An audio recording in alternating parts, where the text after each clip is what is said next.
David Dungay was serving an 8-year sentence for a home invasion and sexual assault. He was being treated for diabetes and schizophrenia in Long Bay Jail's hospital wing. On the 29th of December last year, his family was informed he had died. It's murder. Straight out. Straight out murder. They murdered my son. They got to be accountable for it. The Health Department report states that Mr Dungay ignored orders from a guard to stop eating biscuits in his cell.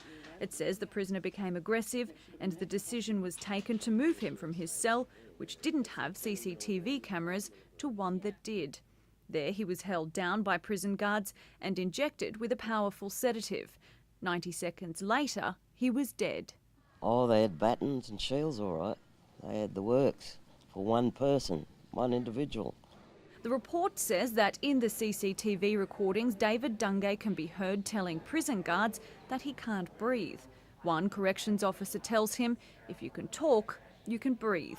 He complained he couldn't breathe, and not once, it was 3 or 4 times. He shouted and yelled he couldn't breathe.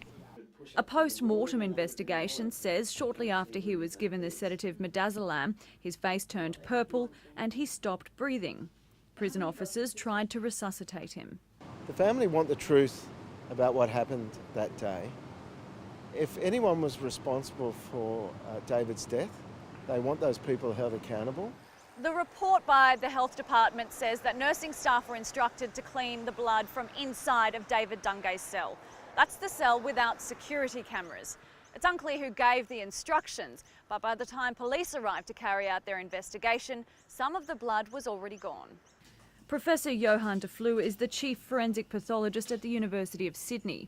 He says, based on the Health Department's report, there are questions to answer.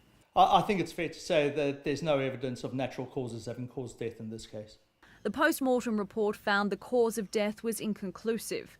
Corrective Services says it deeply regrets Mr Dungay's death and a thorough investigation has found there was no criminal negligence. Justice Health said it would be inappropriate to comment ahead of an inquest. David Dungay was due to be released on parole within weeks.